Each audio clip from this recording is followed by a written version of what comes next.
आणि बघा लढणाऱ्यांच्या बरोबर निसर्ग सुद्धा असतो।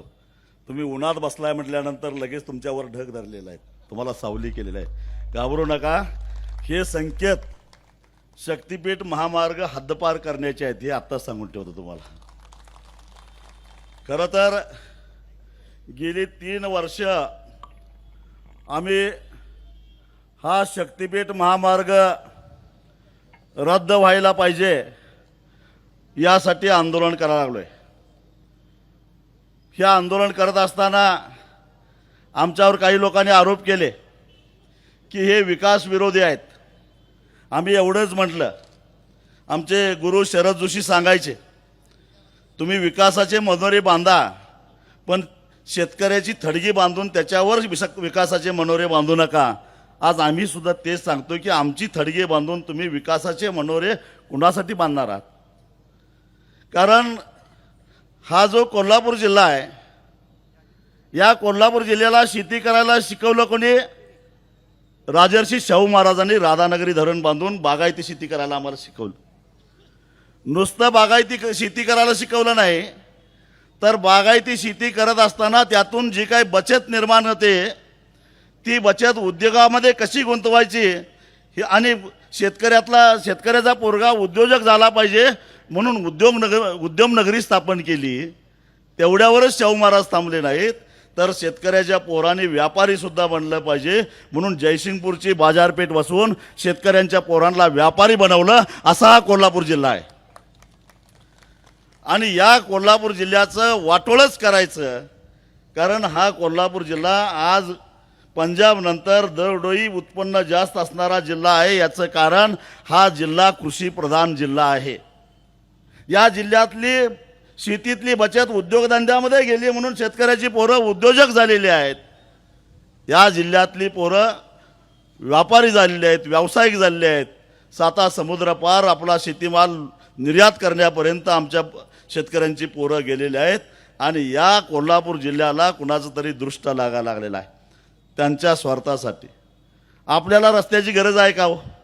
आपल्याला गोव्याला जायला रस्त्याची गरज नाही, कारण 7 रस्ते आधीच आहेत। आपल्याला मराठवाड्यामध्ये जायला रस्त्याची गरज नाही, कारण रत्नागिरी नागपूर हा कोल्हापूरला जाणारा रस्ता जो आहे तो एकदम चांगला आहे। पंढरपूरला जायला ट्रॅफिक जाम झालं का? अजिबात झालं नाही। तुळजापूरला नवरात्रीला जाताना ट्रॅफिक जाम झालं का? अजिबात झालं नाही। म्हणजे कुठल्याही देवाला जायला आम्हाला कधीही काही अडथळा आला नाही। मग हा शक्तिपीठ कुणासाठी करायला लागला आहे, कशासाठी करायला आहे? आणि तो करत असताना देवाचं नाव कशासाठी घेताय, एवढंच आमचं म्हणणं आहे। बरं, शक्तिपीठ महामार्गाला विरोध आंधळेपणानं आम्ही करत नाही, आम्ही विकासाला विरोध करत असतो तर नागपूर रत्नागिरी महामार्गाला सुद्धा विरोध केला असता, पण तो रस्ता तर चालू आहे, कारण तो गरजेचा आहे। आम्हाला माहिती होतं, कारण या जिल्ह्यामध्ये तयार होणारी साखर, या जिल्ह्यामध्ये 5 स्टार MIDC असेल किंवा शिरोली MIDC असेल किंवा अन्य जे काही उद्योगधंदे आहेत, इचलकरंजीचं आमचं टेक्स्टाईल असेल, निर्यातीसाठी बंदरावर जाण्यासाठी आम्हाला रत्नागिरीचं बंदर जवळ पडतं आहे म्हणून नागपूर रत्नागिरी रस्त्याला आम्ही कधीच विरोध केलेला नाही, कारण ते एक विकासाचं साधन आहे। कोल्हापूरचा भाजीपाला कोकणात गेला पाहिजे आणि कोकणातला आंब्यासकट सगळे जे काही आंबे असतील, मासे असतील, पश्चिम महाराष्ट्रात आले पाहिजेत म्हणून तो रस्ता होणं गरजेचं आहे। त्यासाठी आम्ही विरोध केला नाही। कोल्हापूर ते वैभववाडी रेल्वे मार्ग झाला पाहिजे म्हणून आम्ही सातत्यानं प्रयत्न करतोय। खरं तर DY दादांनी त्याला पुढाकार घेतलेला होता, मी त्याला पुढाकार घेतला होता। ममता दिदी त्यावेळी रेल्वे मंत्री होत्या, त्यांनी तो मार्ग मंजूर केला, पण तो मंजूर झालेला रेल्वे मार्ग पूर्ण करण्याची अजून यांच्यामध्ये नियत नाही। अरे जी आमची मागणी आहे, बेळगावच्या आणि चंदगडच्या जनतेची मागणी आहे की कोल्हापूर बेळगाव रेल्वे मार्ग करा, ते तुम्ही नाही करत। आणि ज्याची गरज नाही तो रस्ता कुणासाठी करताय, का करताय? कारण यात त्यांना काढायचा आहे पैसा। मला एक कळत नाही की 856 किलोमीटर लांबीचा रस्ता पूर्ण करायला ह्यांना 1 लाख कोटी रुपये कशाला लागतात हो? यांचं सरकार दिलेलं आहे, त्यांचं नॅशनल हायवे प्राधिकरण आहे आणि त्याने नाशिक ते अक्कलकोट नुकताच एक रस्ता जाहीर केला आहे, 374 किलोमीटर लांबीचा आहे। तोही 6 पदरी आहे, हाही 6 पदरी आहे, तोही एक्सप्रेस आहे, हाही एक्सप्रेस आहे. मग तो 374 किलोमीटर लांबीचा रस्ता 19,000 कोटीत पूर्ण होतो आणि 856 किलोमीटर लांबीचा रस्ता 1,00,000 कोटी रुपयाला लागतात. हा काय प्रकार आहे? म्हणजे एका किलोमीटरचा खर्च बघितला तर त्या रस्त्याचा खर्च येतो 51 कोटी रुपये, या रस्त्याचा खर्च येतो 117 कोटी रुपये. काय गावडू बंगाल आहे? कुणाच्या खिशात हे पैसे जाणार आहेत? बरं, गेली 6 महिने आम्ही बोंबलून मागणी करायला लागलेलो आहे की ते IIT रुडकी एक आहे उत्तर प्रदेशमधलं IIT आहे, ती जरा रस्त्याबद्दलची तज्ज्ञ संस्था आहे, त्याच्याकडनं हा DPR तपासून घ्या. त्यांनी जर सांगितलं हे योग्य आहे, ह्यांच्याकडे DPRच नाही, मग 1,00,000 कोटी आकडा आला कुठनं? का रतन खत्रीचा आकडा आहे काय? कुठला आला आकडा? तुमच्याकडे जर DPRच तयार नसेल तर हे 1,00,000 कोटी रुपये आलं कुठला? का तुम्ही सांगायचं नाही आम्ही ऐकायचं? हे धंदे इथं चालणार नाहीत. त्यामुळं ही काय भानगड आहे? बरं, मला अजून एक कळत नाही, तुम्ही माझ्या जरा ज्ञानात प्रकाश टाका, जरा मला जरा शिकवणीला पाहिजे तुमच्याकडे येतो. तुम्ही आधी म्हटला 803 किलोमीटर लांबीच्या रस्त्याला 86,000 कोटी रुपये. बघा, हिशेब करा तुम्ही.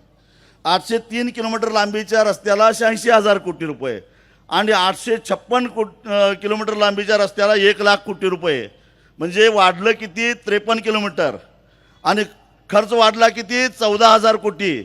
मग 14,000 कोटी भागिले 53 किलोमीटर, अहो 254 कोटीला एक रस्ता 1 किलोमीटर. काय भानगड आहे? म्हणजे वाढीव रस्ता 256 कोटीला 1 किलोमीटर करण्यासारखं असं काय घडलेलं आहे? आणि 1,00,000 कोटी तर हे संपणार आहे का? का हे 1.5, 1.25, 2.5, 2.25? बरं, ह्यांच्या बाजूचं काय जाते हो?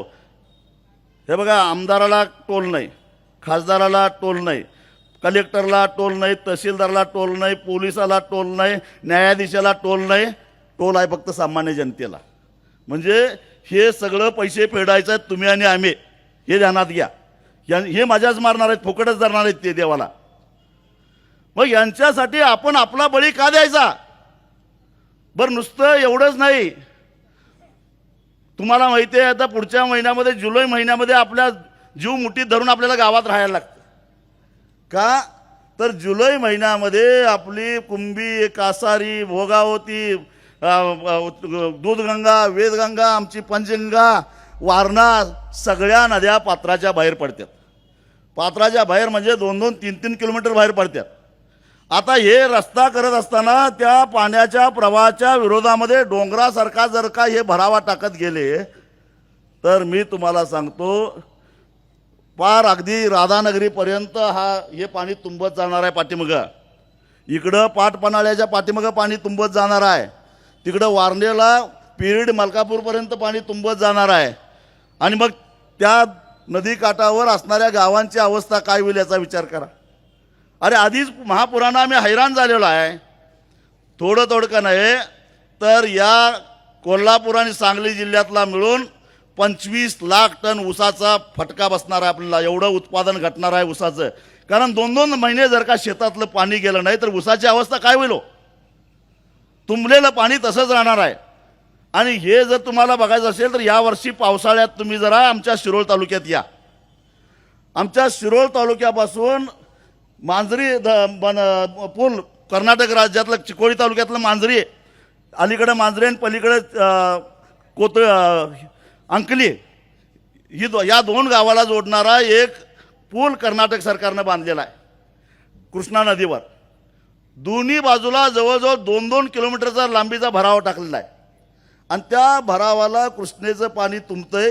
आमच्या शिरोळ तालुक्यापासून 35 किलोमीटरपेक्षा लांब आहे ती मांजरी. तरीसुद्धा शिरोळ तालुक्यातनं 20-20 दिवस पाणी जात नाही त्या केवळ एका पुलामुळं. मग मला सांगा की इथनं जर का असा पूल आडवा आपल्या भागातनं गेला, हा जर भराव पडला तर काय होईल या कोल्हापूर जिल्ह्याची अवस्था? कशासाठी हे करायला लागलाय सगळं? आम्हाला आयुष्यातनं उठवायचं आहे का तुम्हाला? आणि म्हणून आम्ही या रस्त्याला विरोध करतोय, हे लक्षात घ्या. फक्त ज्याची जमीन जाणार आहे त्याचंच वाटोळं होणार नाही, ज्याची जमीन जाणार आहे त्याचं जास्त नाही जाणार आहे त्याचं वाटोळं होणार आहे, कारण त्याच्या रानात पाणी येणार आहे.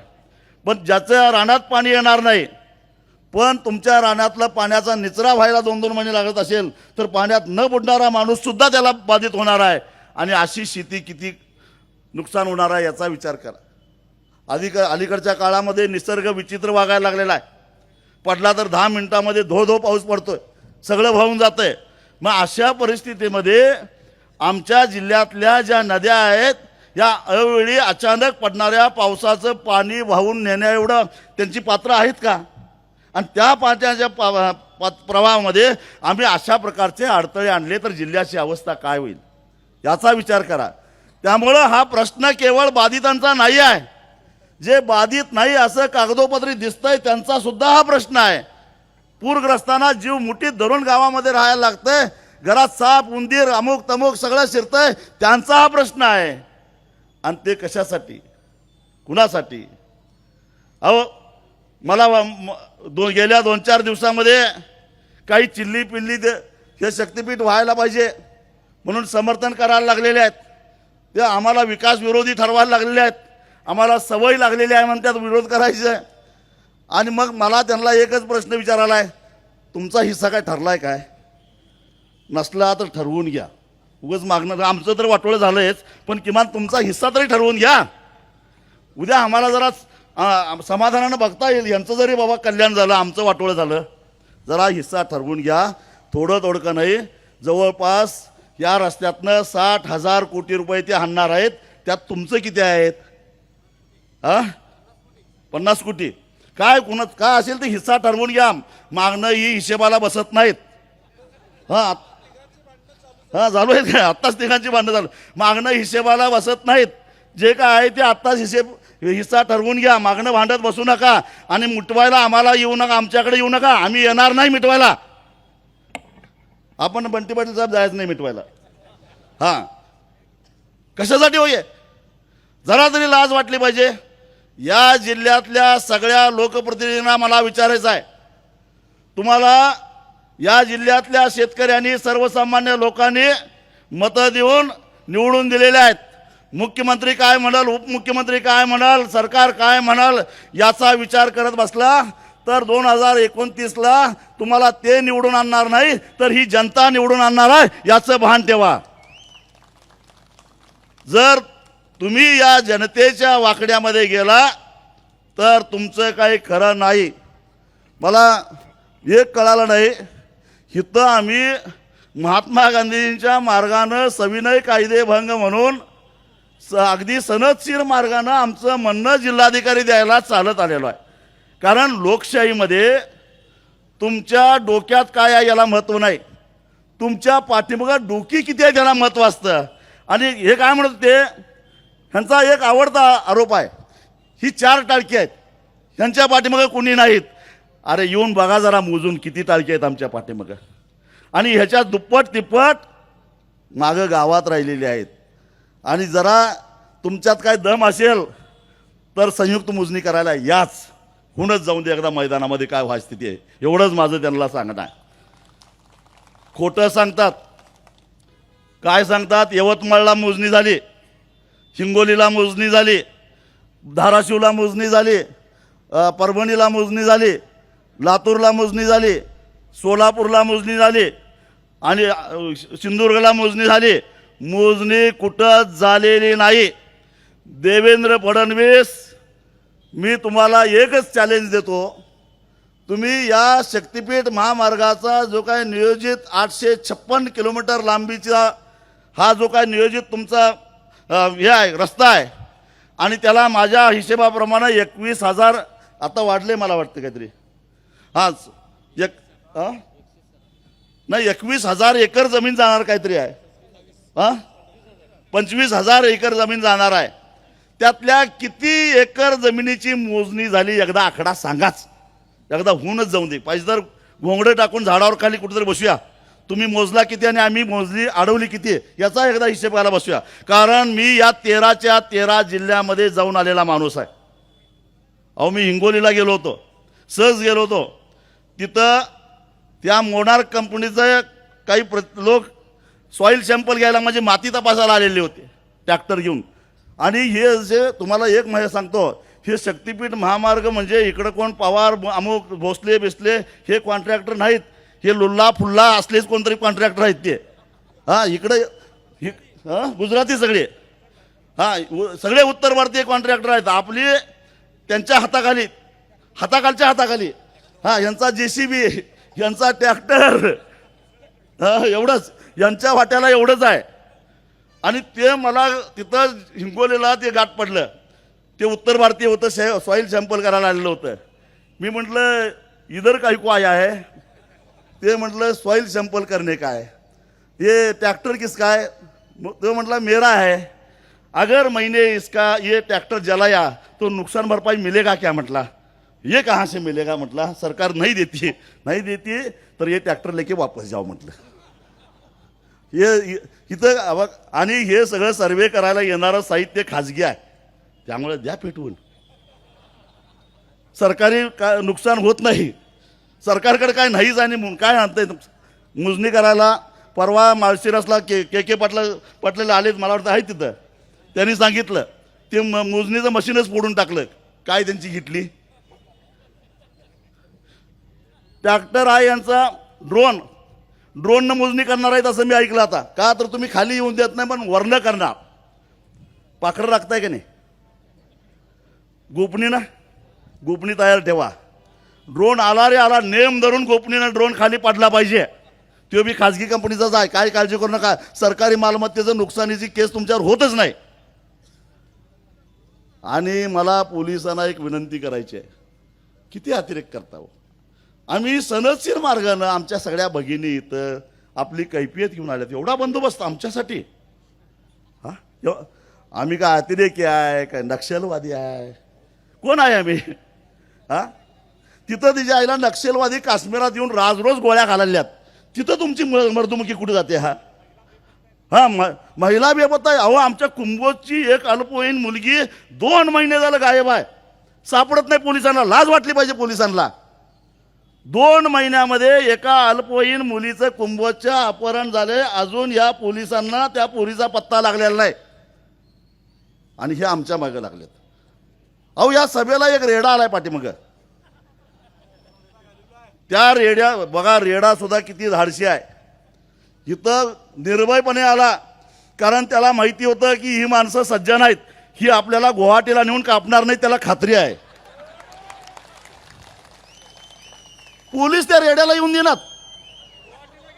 हाय अजून आहे. मी राखायला सांगितलंय पोलिसांना अजिबात देऊ नका म्हटलं तो रेडा, कारण पोलिसांच्यावर माझा विश्वास नाही, गुवाहाटीला पाठवतील. अहो ते रेडा काय म्हणा लागलाय, त्या मंत्रालयातल्या बसलेल्या रेड्याने आमचा शक्तीपीठ आणून आमचं वाटोळ्या करायला म्हणून कैफियत घेऊन कलेक्टरकडे तो रेडा आला असेल तर पोलिसांनी त्याला अडवायचं कारणच काय? अरे पोलीस रेड्याला पण घाबरायला लागले काय? रेड्याला घाबरताय होय? आम्ही रेड्याला घेऊन कलेक्टरकडे जाणार आहे, त्याची कैफियत कोण ऐकणार? बरं आम्ही ज्ञानदेवाचे वारसदार आहोत हो. आमच्या ज्ञानदेवानं रेड्याच्या तोंडून वेद वधवून घेतला का नाही? मग आमचा रेडा ह्या रेड्याना वेद कसं बोलायचं सांगायला आलेला आहे, त्याला आज सोडलं पाहिजे. तुम्ही रेड्याला येऊन देणार नाही, तुम्ही माणसाला येऊन देणार नाही, तुम्ही आमचं ऐकून घेणार नाही. अरे काय मोगलाई आहे काय? आणि म्हणून मी तुम्हाला सांगतो की इथं फक्त मोर्चाला आलो आणि आपला प्रश्न संपला अशा भ्रमामध्ये राहू नका. जोपर्यंत हा शक्तीपीठ महामार्ग 13च्या 13 जिल्ह्यातनं हद्दपार होत नाही तोपर्यंत विश्रांती नाही. हा निर्धार करून तुम्ही जायचं आहे. ते आपल्यात फूट पाडायला म्हणतील हिकडनं काढतो तिकडनं काढतो, आपल्याला नकोच आहे रस्ता तो. कारण महाराष्ट्राच्या बोकांड्यावर 1 लाख 1.5 लाख कोटीचं कर्ज टाकण्यासाठीच हा शक्तीपीठ महामार्ग आहे. ह्या चोरांना 50-60 हजार कोटी त्यातनं मिळतील, पण फेडावं आपल्याला लागणार आहे. आणि मग जेव्हा असा कर्जाचा बोजा वाढतो त्यावेळी आपल्यावरच सगळा त्याचा बोजा पडतो, हे लक्षात ठेवा. मी तुम्हाला भगिनीनं सांगतो, हे लोक आधी आपल्याला सिलेंडर किती देत होते? वर्षाला 9 देत होते का? 9 का 10? 12 देत होते, 12चं 10 झालं, 10चं 6 झालं. आता मी ऐकलंय की इथनं आता 4 देणार आहेत. म्हणजे ह्यांच्याकडे पैसे कमी पडायला लागलं तर एक प्रकारे आपल्यावरच हा सगळा बोजा पडणार आहे. लाडक्या बहिणीनो ध्यानात ठेवा. 15 लाडक्या बहिणी आणि त्या काहीतरी 60 लाख रुपये कमी केल्या, 80 लाख. हे असं सगळं फसवाफसवी करणारं हे सरकार आहे. मी माझ्या आयुष्यात एवढी लबाड सरकार बघितलं, एवढंच लबाड सरकार बघितलं नाही. मी तुम्हाला सांगतो, कधीपासून यांच्या विरोधात लढतोय. बापू तर आमच्यापेक्षा आधीपासून लढतात. पण मी तुम्हाला सांगतो की जेव्हा मनोहर जोशी मुख्यमंत्री झालेले होते त्यावेळेपासून मी आंदोलन करतोय. 95 मग पवारसाहेबांच्या विरोधात पण केलं होतं आम्ही. त्याच्या आधी पवारसाहेब होते, मनोहर जोशी झाले, त्याच्यानंतर नारायण राणे झाले, त्याच्यानंतर पुन्हा विलासराव देशमुख झाले, त्याच्यानंतर अशोक चव्हाण झाले, पृथ्वीराज बाबा चव्हाण झाले, परत आणि सुशीलकुमार शिंदे झाले. आम्ही लढतोयच, सरकार कुठलंही असून दे आम्ही लढतोयच. असं 7-8 मुख्यमंत्र्यांच्या विरोधात लढतोय. पण एवढा लबाड मुख्यमंत्री मी माझ्या हयातीत कधी बघितलेला नाही. एवढा लबाड बघितलेला नाही. आणि दुसऱ्यालाच पुढे करतोय, आपण मागे राहतोय. काय या की मैदानावर. मला वाटतं की बंटी पाटील साहेब एकदा ठरलं तर आपलं, एका चॅनेलवर आपलं ठरलं होतं की एका बाजूला मुख्यमंत्री, दुसऱ्या बाजूला मी आणि बंटी पाटील साहेब आम्ही लाईव्ह चॅनेलवर जाणार होतो. मुख्यमंत्री सांगणार होते शक्तीपीठ कसा महत्त्वाचा आहे, करणं का गरजेचं आहे, आणि आम्ही सांगणार होतो तो कसा गरजेचा नाही आहे, त्याची कधी अशी आवश्यकता नाही आहे. तारकावर तारका गेल्या आणि ते रद्द झालं. तेव्हा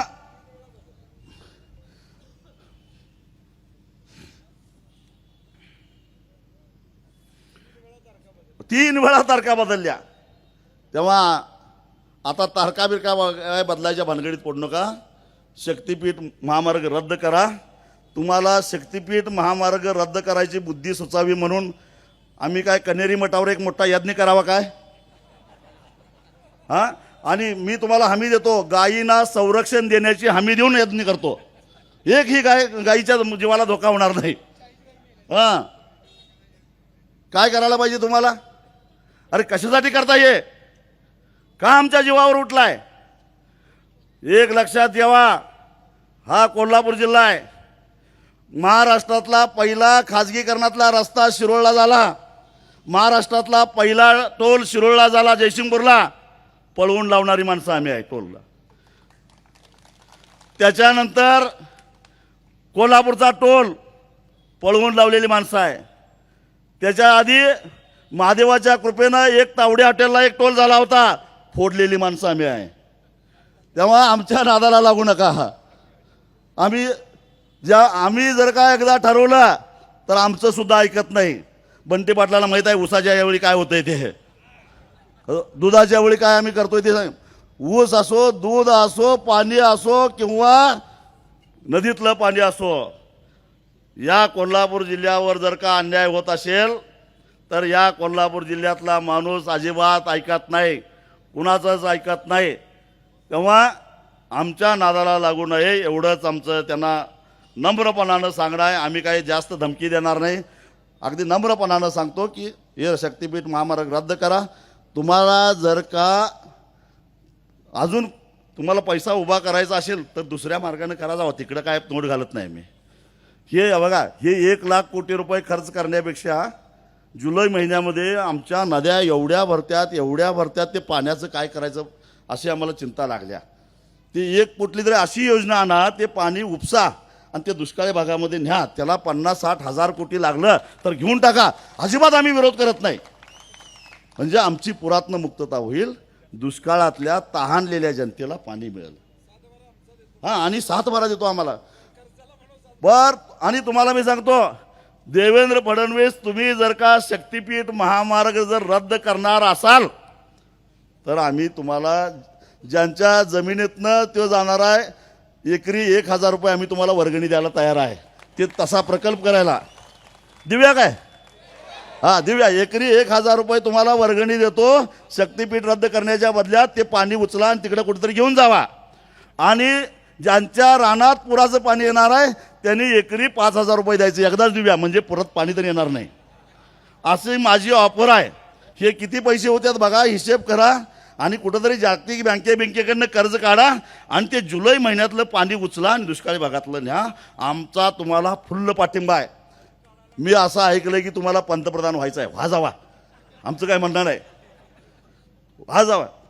पण त्या अदानीला खुश करून पंतप्रधान होण्याच्या पेक्षा शेतकऱ्याला खुश करा आणि मग व्हा जावा, आमचं काय म्हणणं नाही. आम्हाला वाटतंय कधीतरी एकदा मराठी माणसानं पंतप्रधान व्हावं. होत असेल तर व्हा, पण आमचं वाटोळं करून होऊ नका. हं का कशासाठी हे करता ये? अदानी खुश होऊन मोदीनंतर तुम्हाला पंतप्रधान करण्यासाठी पैसे खर्च करा असं वाटतं का? बरं, ही उद्योगपती कोणाची नसतात, कोण सत्तेत असतं त्याची असतात. उद्या तुमच्यापेक्षा कोणतरी निघाला तर त्याच्या बाजूला जातील, तुम्हाला विचारणार सुद्धा नाही. तेव्हा ह्यो शक्तीपीठ आम्हाला नको. अहो हे जागतिक बँकेकडे यांनी गेला, जागतिक बँकेकडनं महापुरासाठी म्हणून पैसे आणला 3,000 कोटी, 3,300 कोटी, 400 कोटी, हां 4,000 कोटी आणलं. आणि त्या 4,000 कोटीतनं जागतिक बँकेला त्या तज्ज्ञांनी सांगितलं बरं का, नदीच्या पाण्यामध्ये पाण्याच्या प्रवाहात जे अडथळे आले त्यामुळं हा पूर तयार होतो. हा निष्कर्ष जागतिक बँकेनं लगेच काढला एका दौऱ्यातच. त्याने म्हटलं ते अडथळे काढण्यासाठी तुम्हाला आम्ही 4,000 कोटी रुपयाचं कर्ज देतो. ह्यांना कर्ज काय लगेच घेतलं, ज्यांनी घेतलं त्याचा उपयोग करायचा. ते काय केले माहिती आहे, इचलकरंजी, कोल्हापूर आणि सांगली गटारी करून टाकल्यात. आता शहरातली गटारी केल्यावर कर्ज पूर थांबतोय? कधी ऐकलंय का असं? शहरातली गटारी पूर्ण केल्यावर कर्ज हे थांबतंय का? पूर गेलं, 4,000 कोटी गेलं. ते एका तरी तज्ज्ञानं मला सांगावं, शहरातली गटारी काढल्यानंतर महापुरावर नियंत्रण कसं करता येतंय हे एका तरी तज्ज्ञानं मला पटवून सांगावा. काय नाही, महापालिकेच्या निवडणुका होत्या त्यामुळे गटारी केल्या, लोकांना खुश केलं, टक्केवारी घेतली, झालं. तुम्ही आहे तुमचा पूर आहे, काय काशी करा जावं तिकडे, काय करायचं ते. असं हे सगळं चाललेलं आहे. मी तुम्हाला हे का सांगायला लागलोय, हे सगळं समजून घ्या. हे बाता मारतील विकासाच्या, हे बाता मारतील अजून कशाच्या तरी. मग एक लक्षात ठेवा, आपली शेती या जिल्ह्याची प्रगती कशामुळे झाली, त्याचा बेस आहे शेती. मी सुरुवातीला सांगितलं की शाहू महाराजांनी राधानगरीचं धरण बांधलं म्हणून जे कोल्हापूर जिल्ह्याची आर्थिक सगळं चाललेलं आहे. मी तुम्हाला हे का सांगायला लागलोय, हे सगळं समजून घ्या.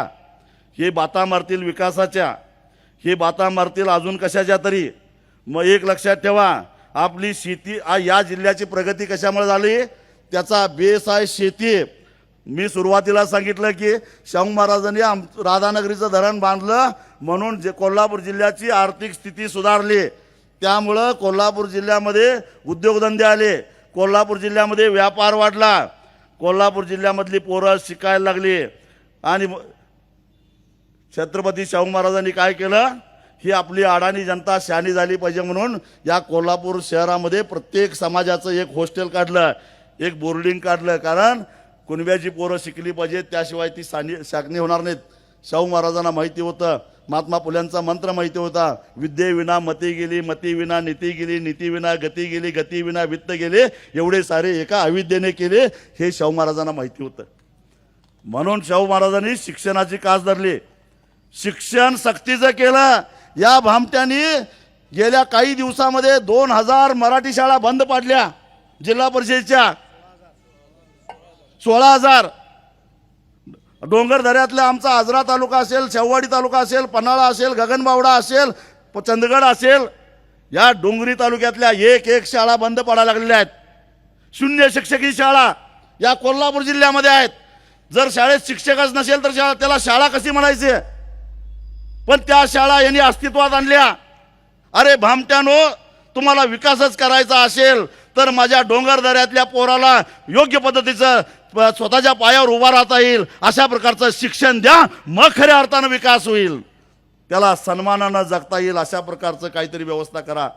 बेरोजगाराच्या तांडे तयार झालेले आहेत. त्या बेरोजगारांना रोजगार निर्माण करता येईल, असा काहीतरी स्वयंरोजगार असेल किंवा नोकऱ्या निर्माण करा तर विकास होईल. कसला विकास करायला लागला या ठेकेदारांचा? आणि ठेकेदारांची तुम्हाला काळजी असते तर या ठेकेदारांची 80,000 कोटीची थकबाकी राहिली असती का? म्हणजे हे जे आता भाड्यानं देणार आहे तुम्ही शक्तीपीठला, ती सुद्धा पळूनच जाणार आहे तुम्हाला सांगतो. तेव्हा या सगळ्या गोष्टीचा विचार करा आणि आपण आपला जिल्हा वाचवण्यासाठी, आपला भाग वाचवण्यासाठी 13च्या 13 जिल्ह्यातल्या सगळ्या शेतकऱ्यांची एकजूट करून आपल्याला हा लढा करायचा. आणि शक्तीपीठ महामार्ग रद्द होत नाही तोपर्यंत आपण थांबायचं नाही, हा निर्धार करूया. आणि मी एवढंच सांगतो आणि मी इथंच थांबतो. धन्यवाद.